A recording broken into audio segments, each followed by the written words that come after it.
سلام، من الفویم.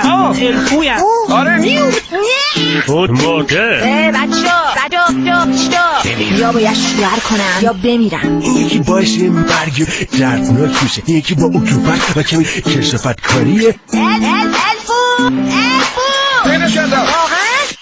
بله باشه برو بدبخت بیچاره مفلوک. خیلی خوب میخوای من باهات بتکونم؟ امشب میتکونم. نه، سب کن.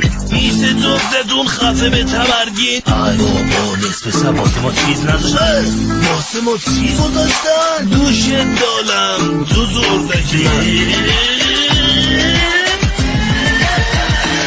تنها نکته مثبتش اینه که الان دیگه هیچی واسه از دست دادن ندارم غیر از اون لامصبی که نشون میداد من پادشاهم. ای بابا